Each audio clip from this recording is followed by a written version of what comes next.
The crime shocked Japan and the world. A girl with excellent grades and an IQ of 140 had murdered her friend at school. The press called her Nevada Tan, and investigators looked into what drove her to such horror. Her obsession with horror movies, the hoax she planned for the crime, and the gory photos went viral. Why she became a macabre teen icon. That Tuesday, June 1st, 2004, would be unlike any other Tuesday at Okubo Elementary School in Sasebo, Nagasaki, Japan. Natsumi Tsuji, 11, invited her close friend Satomi Mitarai, 12, into an empty classroom at lunchtime. She wanted to teach her a new, very entertaining game. Natsumi would guide her. She sat Satomi on a chair, took off her glasses, and carefully placed them on a neighboring bench. She told her she was going to die. Despite that, Satomi didn't run away. After all, it was just a game.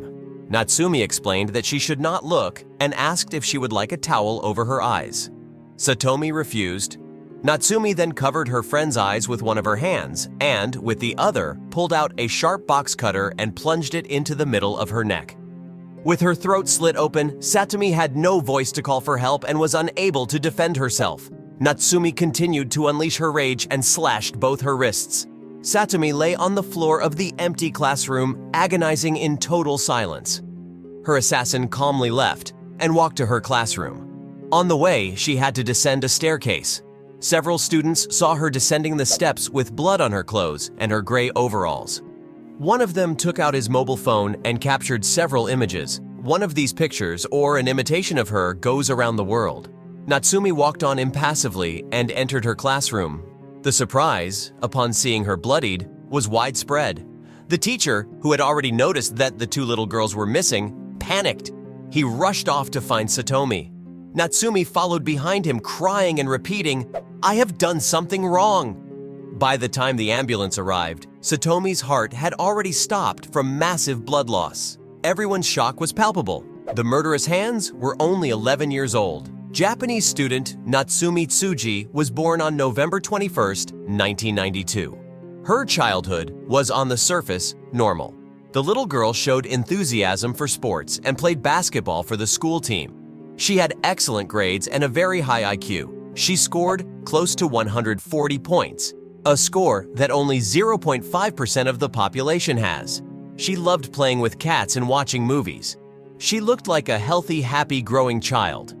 When sports began to take up too much of her time, her mother noticed a slight drop in her grades. She became concerned and asked her to stop basketball temporarily. Natsumi turned to the internet.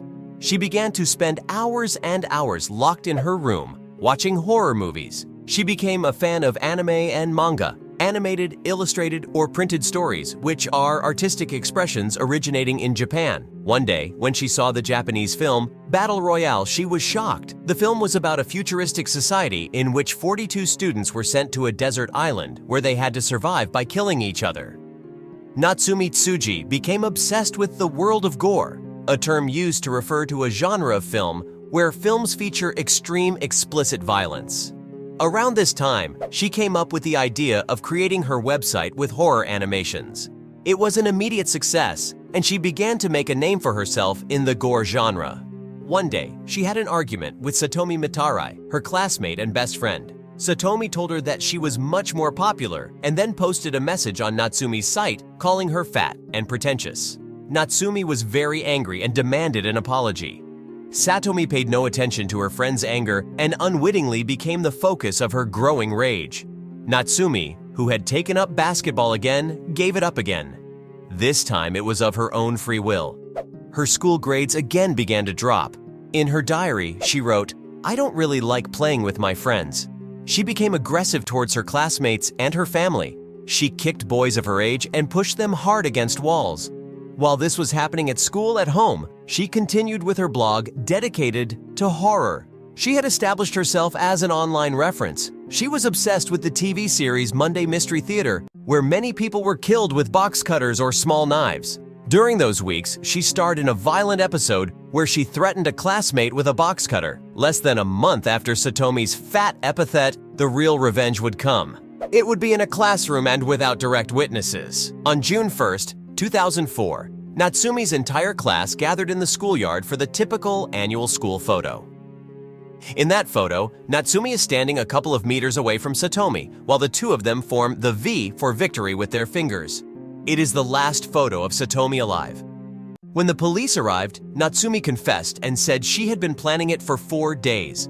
At the police station, she showed some remorse. "I did something wrong, didn't I? I'm sorry, I'm so sorry," she vocalized as she cried. She spent the night at the police station. She whimpered and refused to eat. In the end, she accepted some bread and juice.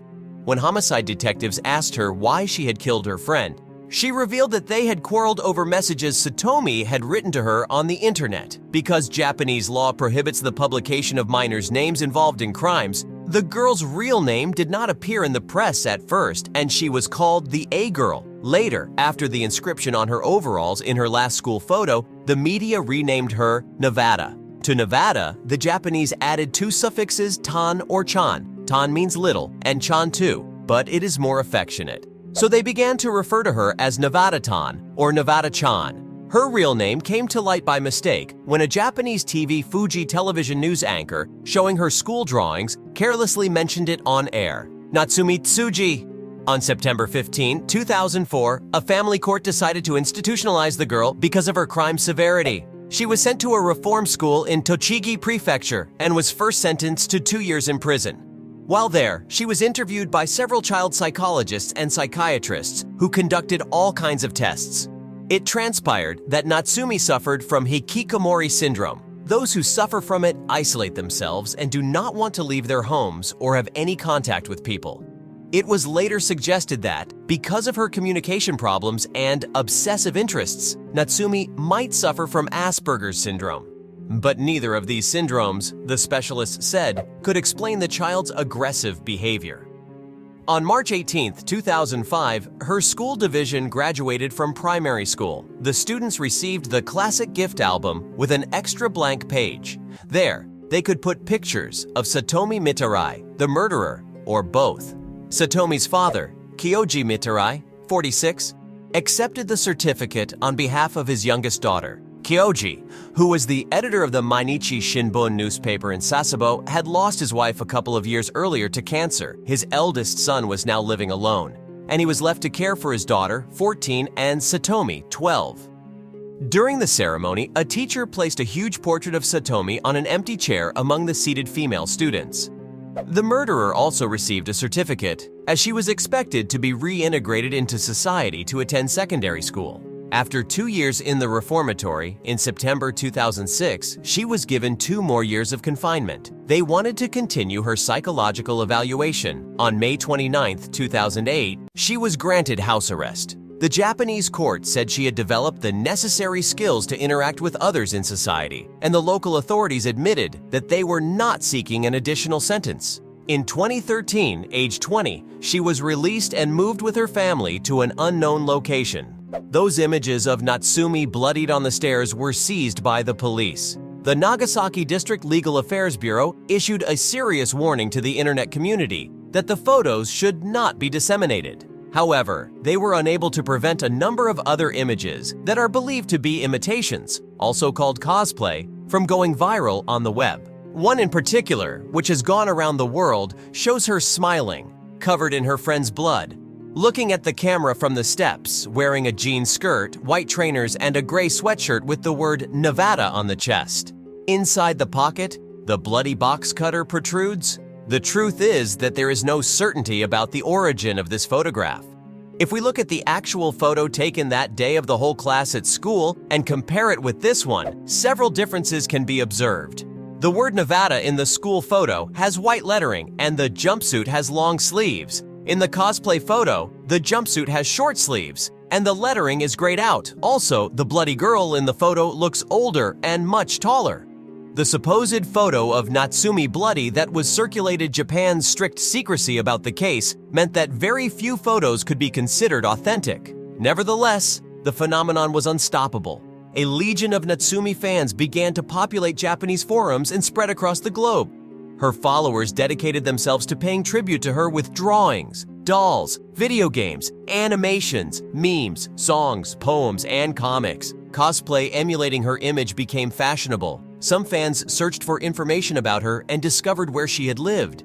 her house became a site of obscure pilgrimage. A German rock band renamed itself in her honor, Nevada Tan, and the band Fecal Matter Discorporated dedicated an album to her. To her and all the little Japanese girls who murder people. The Australian band Love Outside Andromeda wrote a song for her. There is even a sort of hymn song circulating on the internet. The lyrics are not to be missed and show that creativity is sometimes squandered. Natsumi had become a macabre icon for disturbed teenagers and some adults. The online shop at the University of Nevada in the United States, which sold the gray jumpsuit with the inscription Natsumi had worn the day she killed her friend, acknowledged that the garment had been the best-selling item in the months following the murder. Then, out of modesty, they took it out of the catalog for a while. The girl's crime sparked a wide debate in Japanese society, where, in 2000, the juvenile offense rate had been lowered from 16 to 14 years old. This followed a horrific crime in the city of Kobe in 1997, where the killer turned out to be a 14-year-old. Now, with this new case, should the age be lowered to 11? The discussion did not prosper. Today, Nevada is 28 years old and lives in some corner of the planet, hiding from the quirky community of her internet fans. Perhaps by keeping her gruesome past a secret, she has a chance to be happy and lead a peaceful existence. Satomi Mitarai had nothing.